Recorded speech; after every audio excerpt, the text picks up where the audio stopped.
The snow was 3 feet deep and still falling when the Carlson family's roof gave way, with a crack that echoed across the frozen valley. And they ran through the blizzard toward the one place they had sworn they would never set foot in. Inside the Hillside structure they had mocked for 8 months, Ingrid Hartman heard the desperate pounding on her door and opened it without a word. Before we begin, let us know in the comments where you're watching from, and if stories of forgotten frontier wisdom move you, hit that subscribe button, because tomorrow's story is even more remarkable than this one. The wagon came to a stop at the edge of the settlement on the morning of March 23, 1856. Ingrid Hartman sat on the driver's bench, reins loose in her hands, and studied the collection of log cabins scattered across the narrow valley. Smoke rose from chimneys. Children played near one of the larger structures. It looked like survival. It looked like community. It looked like everything Ingrid had hoped to find when she and her husband had left Wisconsin 6 months earlier. She climbed down from the wagon, her boots finding the muddy ground. The dog jumped down beside her, a large Norwegian elkhound named Gunner. Together they stood in the early spring cold, while Ingrid took inventory of what remained: 1 wagon, 2 oxen, a dog, her husband's tools, her grandmother's trunk, enough supplies to last perhaps 2 months if she was careful, and a piece of paper that said she owned 80 acres somewhere in these mountains, land purchased through a territorial agent in a St. Louis office that smelled of tobacco and broken promises. A man approached from the nearest cabin. He was perhaps 50 years old, dressed in wool and leather, with the weathered face of someone who had spent decades in the elements. He introduced himself as Thomas Carlson. "You're the widow," he said. "I am," Ingrid replied. "Land office sent word you'd be coming. Your plot is 2 miles up the valley. Steep terrain, rocky soil, good water, though." He studied her. "You got family coming to help you build?" "No family," Ingrid said. "Hired men?" "No." Thomas Carlson's expression shifted to something between pity and concern. "Ma'am, this country doesn't forgive mistakes. Winter comes early. Bears are active. You need shelter built before snow flies, and that's maybe 5 months if you're lucky." "I understand." "Do you know how to build a cabin?" "I've watched it done." The older man exhaled slowly. "Watching and doing are different things." He gestured toward the settlement. "We help each other when we can. If you're willing to wait until summer, some of the men might have time to help you raise a cabin. Standard construction, nothing fancy, but it'll keep you alive." Ingrid looked past him toward the mountains. She could see the valley rising into pine forest, the terrain growing steeper with elevation. Somewhere up there was her land. "I appreciate the offer," she said, "but I need to see the land first." Thomas nodded. "I'll ride up with you tomorrow, show you the boundaries." That night, Ingrid camped beside her wagon at the edge of the settlement. She built a small fire and made coffee. Gunner lay beside her, his warmth a comfort against the mountain cold. She thought about her husband, buried beneath the prairie soil 300 miles east. She thought about the consumption that had taken him slowly over their final months together. And she thought about the last coherent conversation they had shared 2 days before he died, when he had gripped her hand and told her to build smart, not just strong. The memory came to Ingrid unbidden as she stared into the fire. It was mid-January, and they had been camped on the open prairie for 3 days while a winter storm passed. Her husband Eric lay in the back of the wagon, wrapped in every blanket they owned, coughing blood into a cloth he tried to hide from her. She knew he was dying. He knew she knew. They had stopped pretending otherwise. On the 4th day, the storm broke and pale sunlight appeared. Eric asked her to help him sit up so he could see the sky. She propped him against the wagon side and sat beside him, holding his hand. His breathing was labored, each inhalation a struggle, but his mind was clear in a way it hadn't been for weeks. "You're going to make it to the mountains," he said. His voice was barely a whisper. "We're going to make it," Ingrid replied, though she knew it was a lie. Eric shook his head slightly. "Listen to me. When you get there, don't build like everyone else builds. Don't just copy what you see." He paused to catch his breath. "My father built the same barn 3 times because he built it the way his father taught him. Same mistakes, same failures, same stubborn pride. Promise me you'll think different." "I promise," she said. "Build smart," Eric continued. "Not just strong. Strong breaks when the wind is stronger. Smart adapts, smart survives." He coughed, a wet, terrible sound. "Remember your grandfather's house in Norway. Remember how it worked with the land, not against it." She wanted to tell him to save his strength, but she knew these might be his last words to her, so she listened. "The earth protects what's inside it," he said. "Stone holds heat. Water flows downhill. These things don't change. Use them." His grip on her hand tightened slightly. "Don't let anyone tell you there's only one way to survive. Promise me." "I promise," Ingrid said again. Eric died 2 days later. She buried him on a hillside overlooking a frozen creek, using a pickaxe to break through the hard ground. It took her most of a day to dig deep enough. She marked the grave with stones and said the prayers her mother had taught her. Then she climbed back into the wagon and continued west. The fire was dying now, collapsing into coals. Ingrid added another piece of wood and pulled her coat tighter. Gunnar shifted beside her, his breathing steady and calm. Somewhere in the darkness, an owl called. The settlement was quiet except for the occasional sound of a door closing or a dog barking. Tomorrow she would see her land. Tomorrow she would begin making decisions about how to survive. And when she did, she would remember Eric's words. She would build smart, not just strong. She would think different, even if it meant standing alone. Thomas Carlson guided his horse up the narrow trail with Ingrid's wagon following behind. The terrain grew steeper as they climbed, pine forest closing in on both sides. After an hour, they emerged into a clearing on a hillside that offered a view of the entire valley below. "This is it," Thomas said, dismounting. "Your 80 acres runs from this ridgeline down to the creek. Mostly slope, as you can see, not much flat ground for farming, but the water's reliable, and you're high enough to avoid flooding." Ingrid climbed down from the wagon and walked the perimeter. The land was indeed steep, rising sharply toward a rocky outcrop on the eastern edge. But she saw possibilities others might miss. The southern exposure would catch maximum sunlight. The slope provided natural drainage, and the hillside itself was composed of firm soil and rock, not loose scree or sand.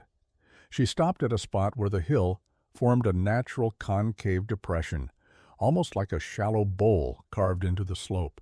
The earth here was protected from the worst winds by the terrain above. Water would drain around it, not through it.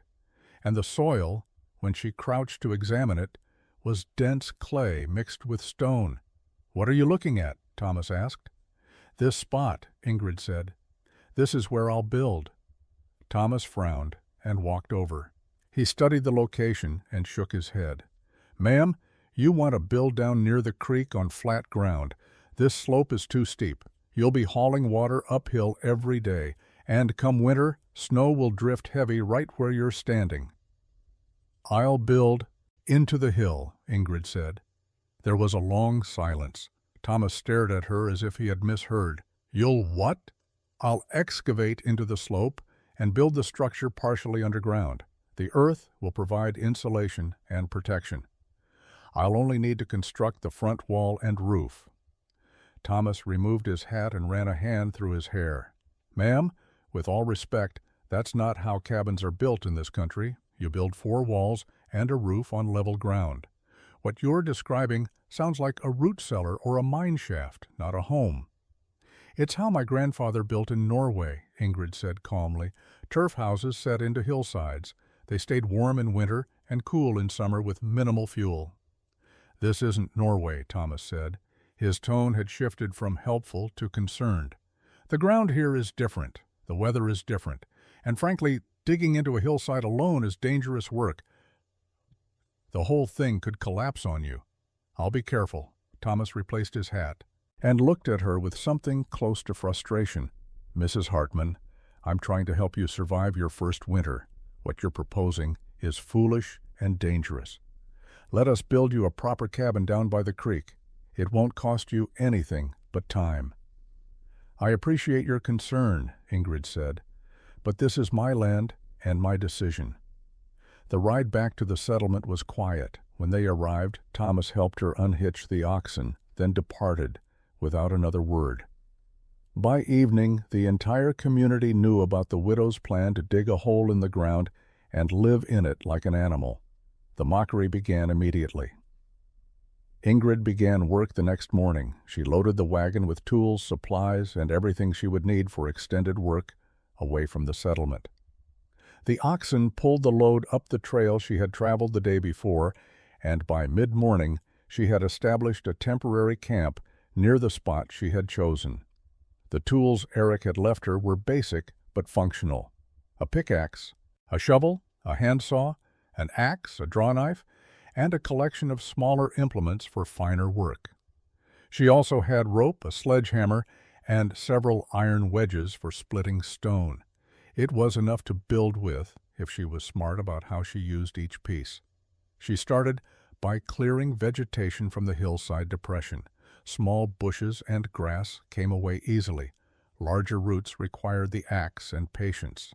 By afternoon, she had exposed the bare earth and could see exactly what she was working with. The slope here ran at approximately 30 degrees. The soil composition was what she had hoped: dense clay with embedded stone that would hold an edge when cut properly. Ingrid marked out the dimensions of her structure using stakes and rope. 12 feet wide, 16 feet deep into the hill. The ceiling height would be 7 feet at the front, sloping down slightly toward the back. It was modest, but it would be enough for one person and a dog to live comfortably. The excavation began with the pickaxe. She worked methodically, starting at what would become the front edge and digging backward into the slope. Each swing of the pick loosened clay and stone. She shoveled the debris into a pile off to the side, material she would use later for other purposes. The work was brutally hard. Her hands blistered within the first hour. Her back ached from the constant bending and lifting. But she maintained a steady rhythm, understanding that this was not a task to be rushed. By evening of the first day, she had excavated perhaps 2 feet into the hillside across the width of her marked area. It was slow progress, but it was progress. She built a fire, made dinner, and slept in the wagon with Gunner curled at her feet. The second day brought the same routine: pick, shovel, pile the debris. Her hands bled through the blisters now, so she wrapped them in strips of cloth torn from an old shirt. The pain was constant, but manageable. What concerned her more was the stability of the excavation. She needed to maintain the proper angle on the ceiling to prevent collapse. Too steep and the weight above would fail. Too shallow and she would not have adequate headroom. She worked from dawn until dusk, and the hole grew deeper. On the 5th day of excavation, Ingrid rested. Her body demanded it. She sat near her fire and let her mind wander back across the years to a childhood in a Norwegian valley she had not seen in 23 years. Her grandfather's house had been built into a hillside overlooking a fjord. She remembered it as a place of warmth and strange beauty. From the front, it looked like a simple stone cottage with a turf roof. But the structure extended far back into the earth, rooms carved from the hillside itself. Her grandfather had explained the construction to her when she was perhaps 9 years old, walking her around the property and pointing out each feature with pride. "The earth is the best insulation God ever made," he had said in Norwegian. "A meter of soil above your head keeps you warm in winter and cool in summer. The stone walls we build are just to hold back the earth and let in light. Everything else the mountain does for us." She remembered how he had shown her the drainage channels cut into the slope above the house, diverting water around the structure. She remembered the birch bark layers he had placed against the earth walls before covering them with planks. She remembered the way he had angled the roof so snow would slide off naturally, and the way he had positioned the chimney to draw smoke efficiently without losing heat. Most clearly, she remembered the interior. It had been dark, yes, but not damp. The earth walls stayed dry because of the waterproofing layers. The temperature remained constant regardless of the weather outside. In winter, a small fire in the hearth kept the entire space comfortable. In summer, the interior was cool even when the sun beat down on the valley. Her grandfather had lived in that house for 40 years. When Ingrid's family had emigrated to America, he had chosen to stay behind. She wondered if he was still alive, still living in his hillside home overlooking the fjord. She hoped so. The memories gave her confidence. What she was attempting was not madness. It was ancestral knowledge, techniques proven over generations. The fact that no one in this Montana valley had built this way did not mean it was wrong. It simply meant she was the first to try. Gunnar nudged her hand, pulling her back to the present. She scratched behind his ears and stood, her muscles protesting. The excavation was perhaps 6 feet deep now, the front opening clearly visible as a dark hollow in the hillside. From a distance, it probably looked like she was digging a grave for herself. Perhaps that was what the neighbors thought. She walked to the edge of her excavation and examined the ceiling. The angle was holding, no cracks, no signs of imminent collapse. The clay soil was behaving exactly as she had hoped, firm enough to support weight, but soft enough to work with hand tools. Tomorrow, she would continue digging. And with each foot of progress, she would be building something her grandfather would have recognized and approved of. The rain started on the 9th day of excavation. It began as a light drizzle at dawn and intensified through the morning until water was falling in sheets across the mountainside. Ingrid worked through it initially, her clothes soaked, the excavation turning muddy beneath her boots. But by midday, she noticed something that made her stop.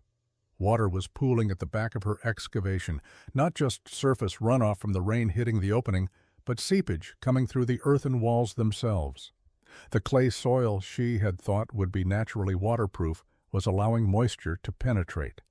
She watched as small rivulets formed along the ceiling, dripping steadily into the space she had carved out over 9 days of brutal labor.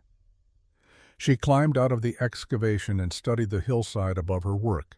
The problem was obvious once she understood what to look for. Water from higher up the slope was flowing downward through the soil layers, following the path of least resistance. Her excavation had created a cavity that interrupted that flow, and the water was finding its way through the earthen walls and ceiling. If she continued without addressing this problem, her finished structure would be perpetually damp. Worse, the constant water flow could destabilize the earthen walls and cause a collapse. She needed to divert the water before it reached her excavation. Ingrid spent the afternoon studying the slope's contours in the rain. She traced the natural water flow patterns, watching where rivulets formed and how they moved downhill. The solution emerged slowly. She needed to create channels above her excavation that would intercept water and carry it around the structure, not through it. The next day dawned clear. Ingrid began digging drainage trenches. She started 30 feet uphill from her excavation, carving a shallow channel that ran diagonally across the slope. The trench was perhaps 8 inches deep and 12 inches wide, angled to carry water away from her building site. Where the trench passed above her excavation, she curved it to direct flow around both sides. The work was tedious. Every foot of trench had to maintain the proper grade, or water would pool instead of flowing. She used a length of rope with a stone tied to one end as a crude level, checking constantly that the trench bottom sloped consistently downhill. After 2 days, she had completed a primary channel above her site and 2 secondary channels that branched off to either side. When the next rain came 3 days later, she watched with satisfaction as water flowed through her channels and around her excavation. The interior stayed dry. The earthen walls showed no new seepage. The problem was solved, but the solution had cost her nearly a week of work. The settlement families had noticed her absence and sent someone to check on her progress. A young man named Peter arrived on horseback, studied her muddy trenches and partially completed excavation, and rode back with a report that confirmed what everyone suspected. The widow was wasting her time on a project that made no sense. With drainage established, Ingrid returned to excavation. The hole grew deeper, now extending 12 feet back into the hillside. The ceiling maintained its stable angle, and the floor was level thanks to careful attention with each shovelful removed. She was learning to read the soil, understanding where it was stable and where it required extra care. By late April, the excavation was complete. She stood inside the hollow she had carved from the mountain and felt a quiet satisfaction. The space was dark and cool, the earthen walls solid around her. It was not yet a home, but it was shelter of a kind. Now came the more visible work, the part the neighbors would see and judge. She needed stone for the front wall. The hillside provided abundant material. Exposed outcrops dotted the slope above her site, and the excavation itself had yielded dozens of rocks ranging from fist-size to pieces requiring both hands to lift. But she needed specific stones, not just any rocks she could find. Ingrid spent 3 days gathering. She looked for flat surfaces that would stack well. She avoided round stones that would create unstable joints. She preferred dense granite over softer sedimentary rock. Each stone was examined, and most were rejected. The ones she kept were hauled to her building site and organized by size. The front wall would need to be thick, at least 18 inches, to support the weight of the earthen roof above. She marked the wall's footprint with stakes, a rectangle 12 feet wide and 7 feet tall at the center, tapering slightly toward the edges, where it would meet the excavated hillside. She began laying stone without mortar initially, dry stacking to understand how pieces fit together. It was 3-dimensional puzzle work. Each stone had to contact the stones around it at multiple points. Gaps had to be minimized. The wall face needed to be relatively plumb, not leaning inward or outward.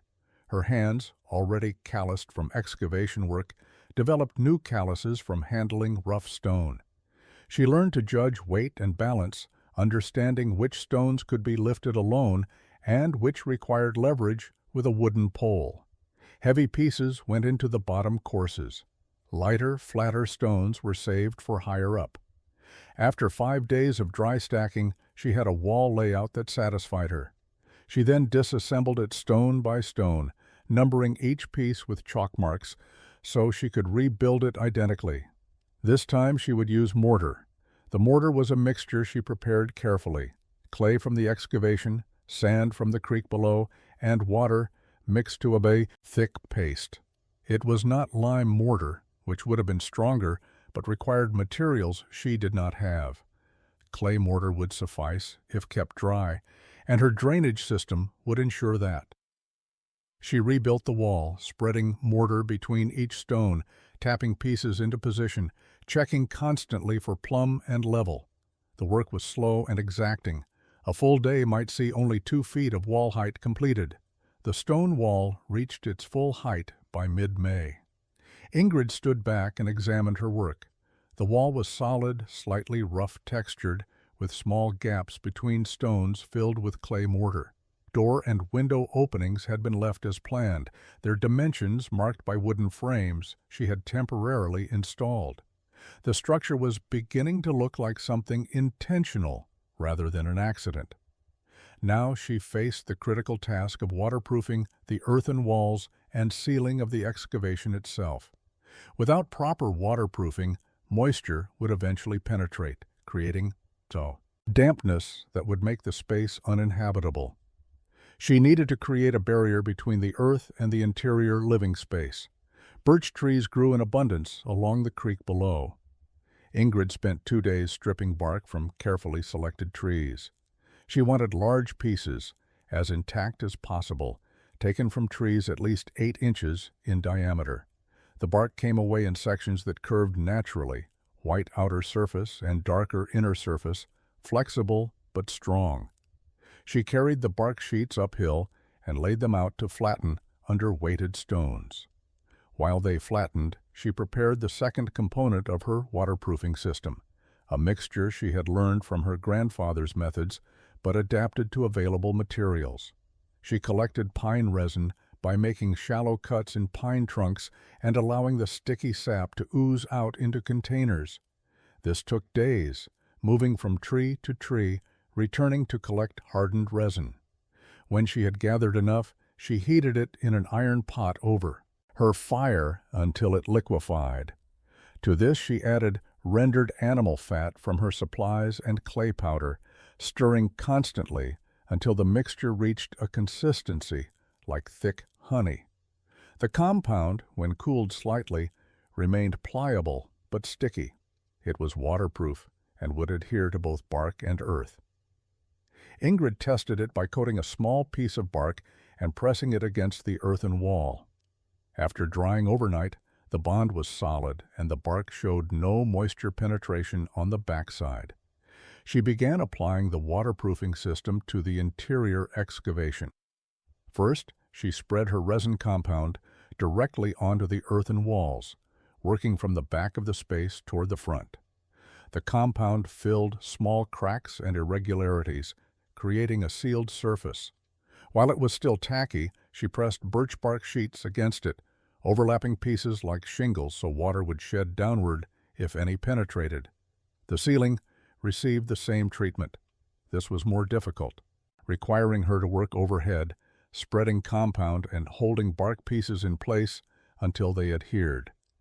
Her arms ached from the constant upward reach. Drips of warm resin fell onto her face and hair. But she worked methodically, section by section, until the entire ceiling was covered. Over the bark, she applied another layer of her resin compound, sealing the edges and creating a continuous waterproof membrane. The result was not attractive, but it was functional. The earthen excavation was now lined with a flexible, waterproof barrier. She allowed 3 days for everything to cure and harden. Then she began installing the wooden interior walls that would cover the waterproofing and create the finished living space. Timber was the most expensive component of Ingrid's construction.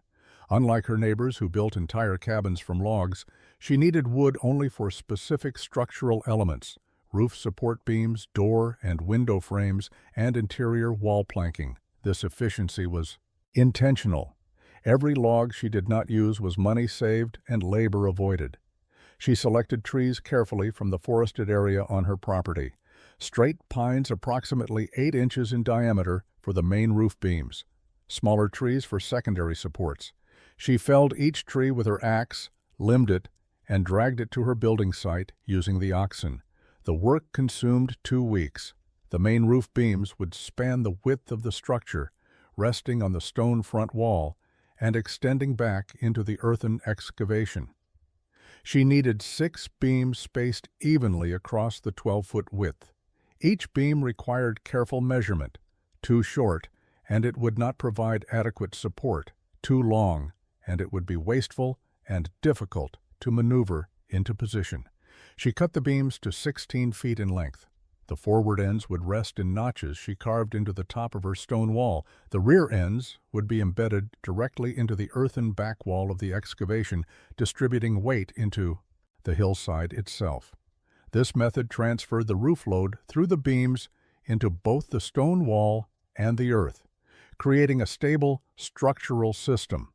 Installing the first beam required ingenuity. The timber was heavy, too heavy for her to lift into position alone. She constructed a simple ramp using smaller logs and rope, then rolled the beam up the ramp while pulling from above with a rope looped over a higher anchor point. It took most of an afternoon to position the first beam correctly. The remaining beams went faster as she refined her technique. By the end of the week, all 6 main beams were in place, their forward ends seated in the stone wall notches, their rear ends buried 2 feet deep into pockets she had carved in the earthen back wall. She packed clay around the embedded ends to lock them firmly. Across these main beams, she laid smaller poles as cross supports, spacing them 18 inches apart. These did not need to be as carefully fitted. Their purpose was to create a framework for the roof layers that would follow. She notched each pole slightly where it crossed a main beam, then lashed it in place with rope. The door frame came next. She constructed it on the ground using mortise and tenon joinery, fitting pieces together with the precision her father had taught her years ago. The frame was heavy timber, overbuilt by most standards, but she wanted strength. When complete, she installed it in the opening she had left in the stone wall, wedging it tight and packing the gaps with clay mortar. The window frame received similar attention, smaller than the door but built with the same careful joinery. She positioned it to the left of the door opening, at a height that would allow light to enter while maintaining privacy and security. The roof construction began with planking. Ingrid had saved smaller logs specifically for this purpose, splitting them lengthwise to create rough boards. The work was tedious, requiring careful placement of iron, wedges, and patient hammering with the sledge. Each log yielded 4 to 6 planks depending on its diameter. She laid these planks across the pole framework, starting at the front edge and working backward toward the hillside. The planks overlapped slightly, like shingles, each piece covering the gaps in the layer below. This overlap pattern would shed water downward and outward, preventing any penetration to the layers beneath. She did not nail the planks. Instead, she pegged them to the poles using wooden pins she whittled during evening hours. The planking layer took 10 days to complete. When finished, she had created a solid wooden deck spanning the entire roof area. Standing inside the structure now, she could no longer see sky. The space was dark except for light entering through the door and window openings. It felt protected, enclosed, almost finished. Over the planking, she laid her birch bark sheets. She had harvested extra bark specifically for this purpose, large pieces, that she overlapped generously. The white surface of the bark faced upward. This layer served as the primary waterproof membrane, flexible enough to conform to the irregular planking surface, yet tough enough to resist puncture. She paid particular attention to the seams where bark pieces met. Each seam was coated with her pine resin compound, creating a sealed joint. She worked methodically across the entire roof surface, ensuring no gaps existed where water could penetrate. The resin, sticky and difficult to work with in the warm afternoon sun, nevertheless created bonds that would last for years. Over the bark she spread a 6-inch layer of clay. Not the pure clay she had used for mortar, but a mixture of clay and sand that would resist cracking. She worked this layer smooth with her hands, creating an even surface that would support the final component. The clay served multiple purposes. It added weight to hold the bark in place during wind. It provided additional waterproofing. And it created a base for the living roof layer. The final layer was earth and sod. She cut sections of turf from a grassy area nearby, each piece approximately 1 foot square, roots and soil intact. She laid these sections over the clay layer, fitting them together like puzzle pieces. The grass was still living, still green, and if she maintained adequate moisture, it would continue growing. She worked outward from the center, covering the entire roof surface with living sod.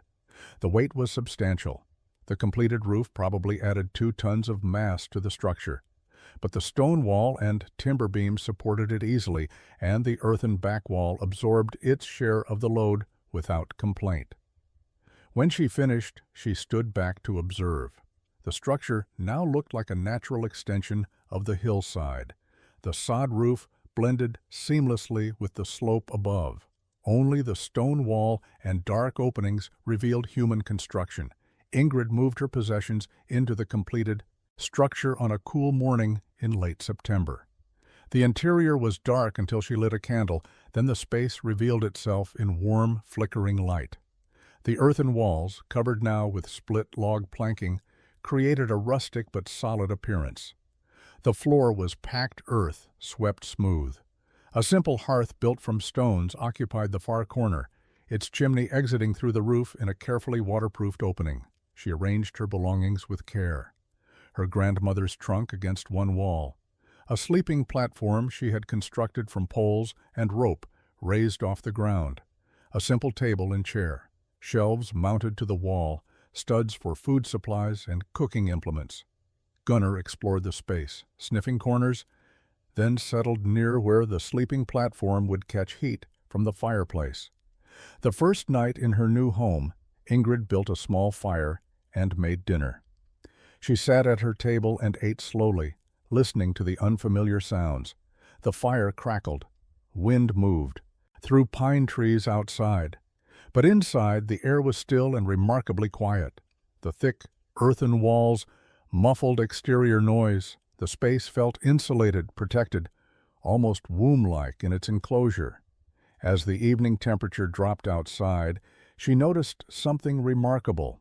The interior temperature barely changed.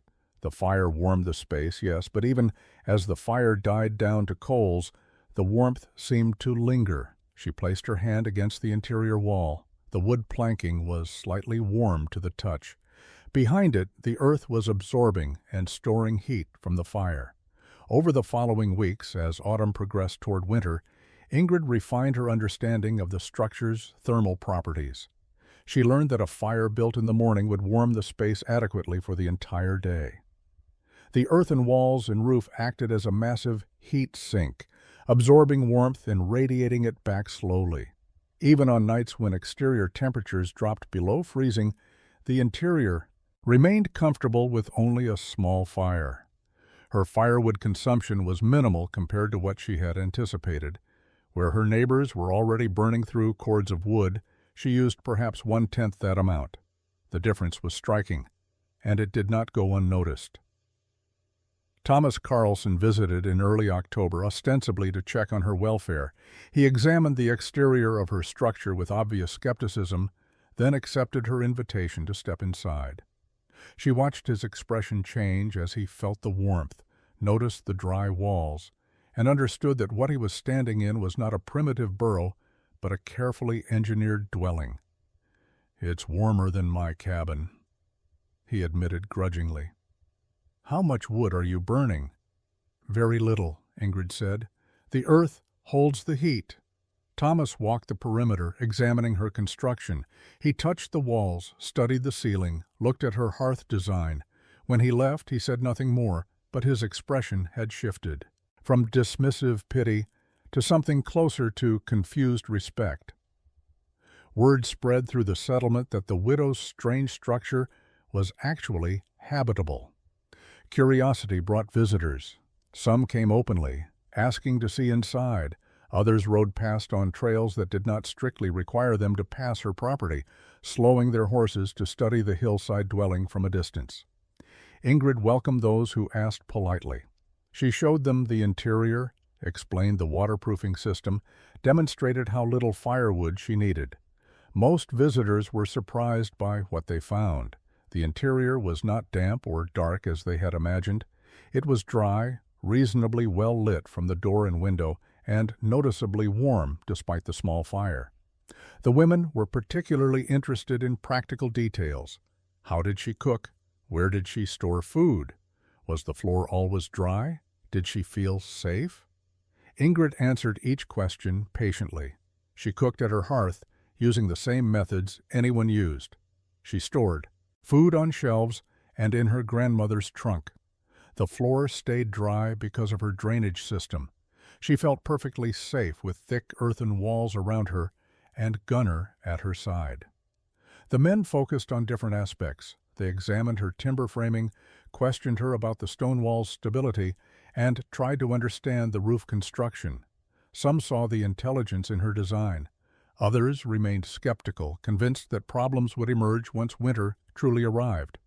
Peter, the young man who had checked on her during construction, became a semi-regular visitor. He was perhaps 20 years old, unmarried, working his father's claim. He asked technical questions that suggested genuine interest rather than idle curiosity. How deep had she excavated? What angle had she maintained for the ceiling? How had she calculated the load-bearing capacity of the stone wall? Ingrid answered his questions and appreciated his sincere interest.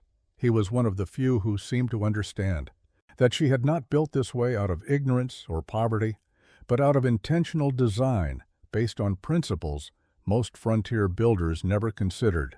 Not everyone was impressed.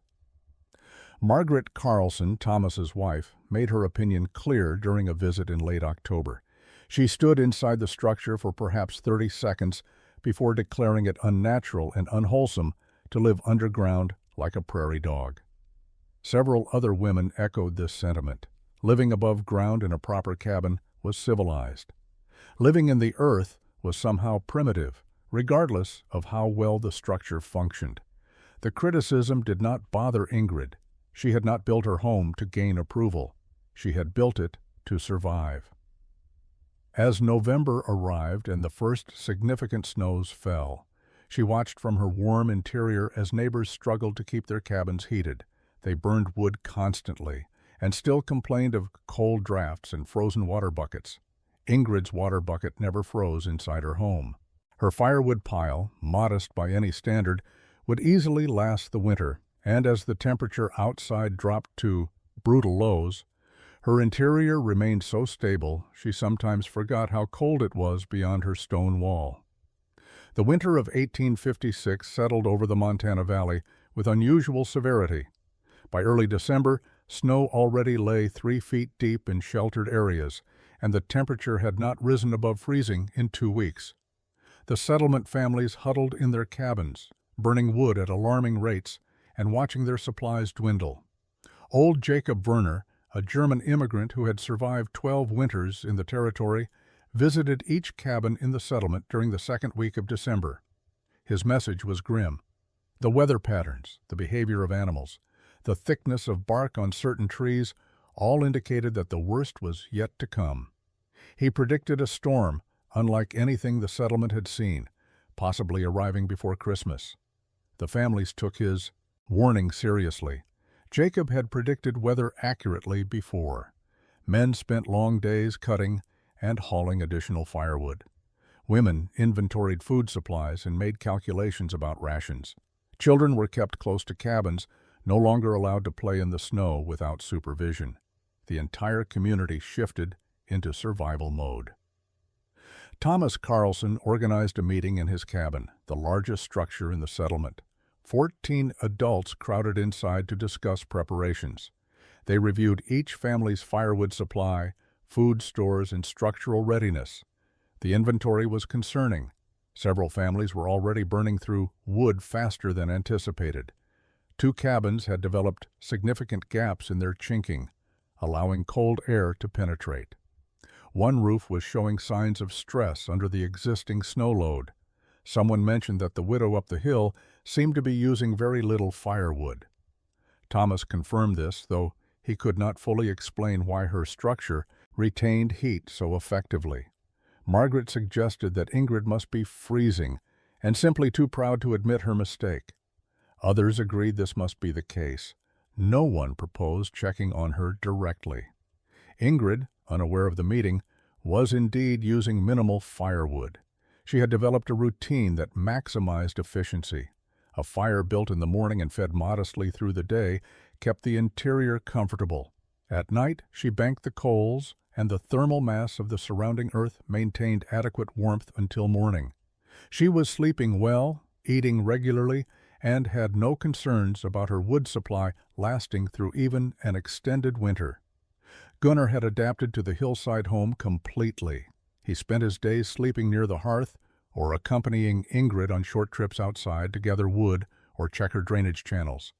The dog seemed to understand that the structure was safe, warm, and secure. He no longer scratched at the door, asking to go out unnecessarily.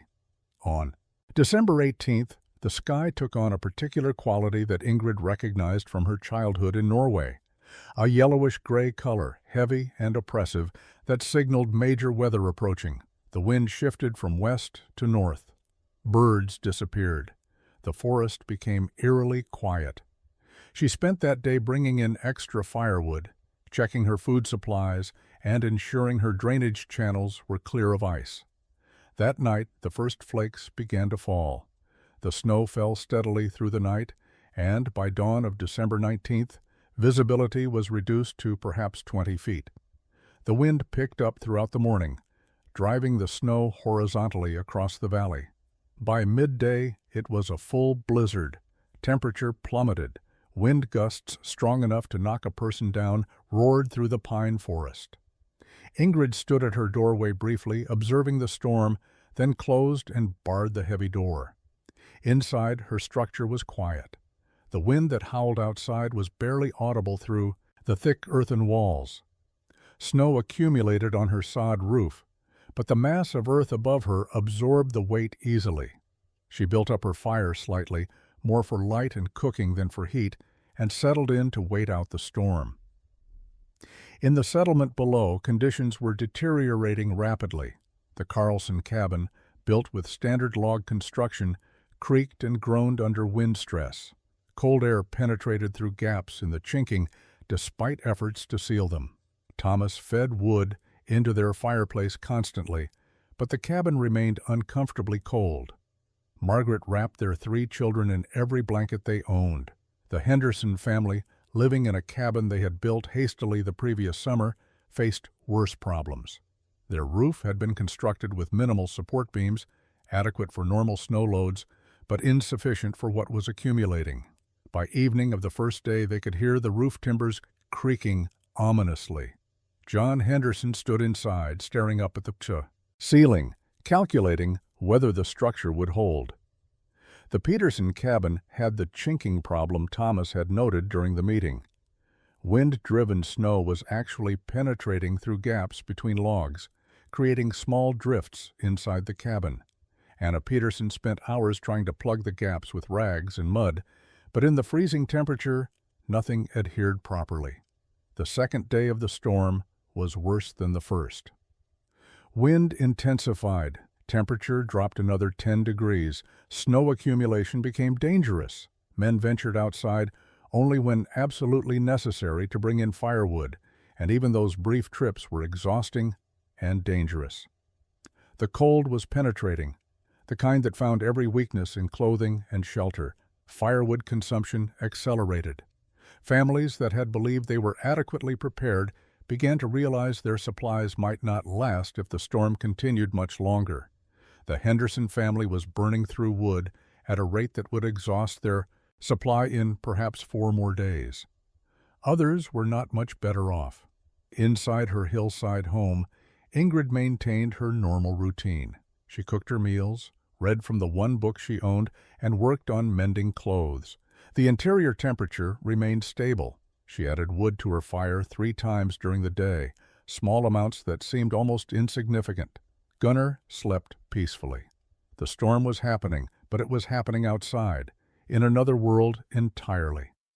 On the evening of the second day, she heard a sound that did not belong to the storm. A sharp crack, distant but distinct, carried on the wind. The Henderson cabin roof failed at approximately 8 o'clock on the evening of December 20th. The main ridge beam, undersized and stressed beyond its capacity by accumulated snow, cracked through its center. The crack propagated along the beam's length in less than a second. The roof sagged, then partially collapsed, dropping the center section down into the cabin's interior. John Henderson had been watching the ceiling for hours, anticipating failure. When the crack sounded, he reacted instantly, grabbing his wife and 2 children and pushing them toward the door. They evacuated into the blizzard, wearing whatever clothes they had on, no time to gather blankets or supplies. Outside, the storm was unabated. Snow drove horizontally. Wind threatened to knock them down. The temperature was well below 0. John knew they had perhaps minutes before exposure became deadly. The nearest cabin was Thomas Carlson's 200 yards away. He took his youngest child in his arms, told his wife to hold the other child, and they began struggling through waist-deep snow toward lights they could barely see. They arrived at the Carlson cabin near collapse. Thomas opened his door to find the Henderson family snow-covered and shaking violently from cold. He pulled them inside, and Margaret began immediate efforts to warm them. The children were placed near the fire, wrapped in blankets, given hot liquid. Anna Henderson's hands were showing early signs of frostbite. The Carlson cabin was now sheltering 7 people, not 3. The space was crowded. More significantly, the firewood consumption increased dramatically. With more bodies to warm and more cold air entering each time someone moved, the fire needed constant feeding. Thomas looked at his woodpile and made grim calculations. The storm continued through the third day. The Henderson family could not return to their damaged cabin, even if the storm ended immediately. They were now permanent guests until spring. Other families in the settlement were struggling similarly. The Peterson cabin was barely habitable with snow penetrating the walls. The widow Murphy, living alone in a small cabin at the settlement's edge, was burning through her wood supply at an alarming rate. By evening of the third day, Thomas Carlson made a decision he had never imagined making. His family and the Hendersons were relatively warm but consuming wood that would not last another week if the cold persisted. Other families were in similar or worse condition. There was one place in the valley where someone was reportedly still comfortable, using minimal wood, protected by structure rather than constant fire. He bundled himself in every piece of warm clothing he owned, told Margaret he was going to check on something, and stepped out into the storm. The climb up to Ingrid's property was brutal. Snow was deep, wind was relentless, and the cold was immediately painful. But Thomas pushed forward, following a trail he could barely distinguish, driven by necessity rather than pride. He arrived at Ingrid's hillside structure nearly frozen, his beard thick with ice. Ingrid heard the pounding on her door over the wind's howl. She opened it to find Thomas Carlson, barely recognizable, under layers of ice and snow. She pulled him inside, barred the door against the wind, and guided him to a spot near the fire. Gunnar sniffed the visitor warily but did not bark. Thomas stood shaking for several minutes before he could speak. The transition from the storm's brutality to the cabin's relative warmth was shocking. He looked around the space as if seeing it for the first time, though he had visited once before. The interior was warm, genuinely warm, not the barely adequate warmth of his own cabin. The fire burning in Ingrid's hearth was modest, yet the space was more comfortable than any cabin in the settlement. "The Henderson cabin roof collapsed," he said finally. "They're staying with us. We're burning through wood too fast. Everyone is." He paused, pride warring with necessity. "We need help." Ingrid handed him a cup of hot tea and waited for him to continue. "How many people can you shelter here?" Thomas asked. She looked around her modest space. "How many need shelter?" "The Hendersons. 4 people. My family is 5. The Petersons' cabin is barely standing. That's 4 more. Maybe others, if this storm doesn't break soon." 13 people total, Ingrid said quietly. She examined her space with a critical eye. The interior was perhaps 12 feet by 16 feet. Not large, but the floor space was open except for her furniture. "We can fit that many if we're organized, but we'll need supplies brought up. Food, blankets, whatever people have. And we'll need it done before anyone gets too weak from cold." Thomas nodded slowly. The woman whose construction methods he had dismissed, whose choices he had questioned, was now offering to save his family and his neighbors. He felt the weight of his earlier judgments. "I'll go back and organize it," he said. "We'll come tomorrow morning, if the storm allows." "Come whenever you need to," Ingrid said. "The door will be open." Thomas made the difficult journey back down to the settlement. He gathered the families that night in his crowded cabin and explained the situation. There were objections. Margaret was vocal about the unnaturalness of living underground. Others shared her reluctance. But John Henderson, whose family had nearly died, was blunt. His children would not survive another night in the freezing conditions. If the widow's hillside home was warm, that was where they needed to be. The next morning, December 21st, 9 people made the climb to Ingrid's structure. They carried what supplies they could manage. Children were bundled in adults' arms. The journey that normally took 15 minutes required nearly an hour in the deep snow. But they arrived, frozen and exhausted, and Ingrid opened her door to them all. The families crowded inside and immediately felt the difference. The space was warm, not merely less cold, but genuinely warm and comfortable. The hillside structure designed for 1 person now sheltered 13. Ingrid organized the space with quiet efficiency. Sleeping areas were designated around the perimeter. The central floor space remained open for movement and daytime. Activities. Children stayed near the hearth under adult supervision. Food supplies were inventoried and rationed appropriately. A schedule was established for cooking, maintaining the fire, and managing the limited sanitary facilities. The contrast between conditions inside and outside was stark. The storm continued to rage through December 22nd and 23rd.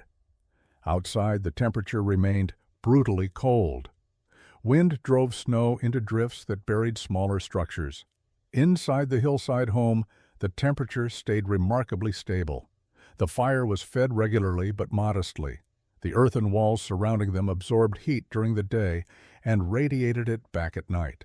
The families began to understand what Ingrid had built. Margaret Carlson, who had declared the structure unnatural, found herself comfortably warm for the first time in weeks. She watched Ingrid add a small amount of wood to the fire, an amount that would have been laughably insufficient in her own cabin, and felt the warmth continue undiminished. The earth itself was acting as insulation and thermal mass. John Henderson examined the interior walls, now understanding how Ingrid had waterproofed the excavation. He studied the roof structure, seeing how the layers of wood, bark, clay, and sod created an impenetrable barrier. He traced the drainage system that kept the earthen walls dry, despite being surrounded by snow. What he had dismissed as primitive construction was actually sophisticated engineering. The children adapted quickly. After initial fear of the dark space, they discovered it was warmer and safer than anywhere they had been in weeks. They played quietly in the limited space, ate regular meals, and slept soundly on blankets spread across the packed earth floor. The smallest Henderson child, who had been sick with a cough in their cold cabin, began to improve in the stable warmth. Peter arrived on the second day with additional supplies from families who had stayed in the settlement. He reported that the widow Murphy had moved in with the Andersons and the two families were managing together. But everyone was watching their firewood supplies with increasing concern. The storm finally broke on Christmas Eve. The wind died, the snow stopped, and the sky cleared to reveal stars and a partial moon. The temperature remained brutally cold, but visibility returned. From Ingrid's doorway, the valley below was visible under thick snow cover. Smoke rose from the settlement cabins, thin columns indicating fires that were carefully managed to conserve dwindling wood supplies. Thomas stood beside Ingrid, looking down at the settlement. "We'd have lost people," he said quietly. "If you hadn't opened your door, we'd have lost people." Ingrid said nothing. She had built this structure to survive. That others survived because of it was simply what neighbors did for neighbors. Spring came to the valley in late March of 1857. Snow melted, creeks swelled. With runoff, and the settlement families emerged to assess the winter's damage. The Henderson cabin required complete roof reconstruction. The Peterson cabin needed extensive chinking repair, and one wall showed signs of structural failure. Several other cabins had sustained damage from snow load, ice damming, or simple wear from the harsh conditions. The families gathered for a community meeting in early April. Thomas Carlson stood before his neighbors and spoke plainly. They had survived the worst winter in memory, but it had revealed weaknesses in how they built. Standard log cabin construction was adequate for mild winters, but insufficient for the extremes this territory could produce. They needed to adapt. John Henderson proposed that anyone rebuilding should consider incorporating hillside construction techniques where terrain allowed. Not everyone had access to appropriate slopes, but those who did should take advantage. Others suggested at minimum improving insulation, creating better drainage systems, and building roofs capable of handling heavier snow loads. Peter announced he would build his own cabin using Ingrid's methods. His father owned land with suitable hillside terrain, and Peter had spent enough time studying her structure to understand the principles. He asked if Ingrid would advise him during construction. She agreed. Through the spring and summer of 1857, 3 new hillside cabins were built in the valley. Peter's was the first, completed by late June, with Ingrid's guidance. The Henderson family, rebuilding after their roof collapse, chose a location with a small slope and partially embedded their new cabin. The Johnsons, new arrivals to the settlement, built entirely into a hillside after hearing stories of how families had survived the previous winter. Ingrid's technique spread beyond the immediate valley. Travelers passing through heard about the hillside structures and carried the ideas to other settlements. By 1860, variations of earth-sheltered construction were appearing throughout the Montana Territory. Some builders incorporated only partial hillside integration. Others attempted full replication of Ingrid's methods. The results varied based on individual skill and understanding, but the principle of using earth as insulation and protection became accepted practice. Margaret Carlson, who had once declared hillside living unnatural, became one of its advocates. She spoke to new settlers about the winter when her family would have frozen without Ingrid's shelter. Her endorsement carried weight in the community and influenced several families' building decisions. Ingrid herself continued living in her hillside home for another 23 years. She married Peter in 1859, and they raised 2 children in the structure she had built alone. The cabin required minimal maintenance over the decades. The sod roof needed occasional reseeding. The drainage channels required clearing after heavy storms, but the fundamental structure remained sound.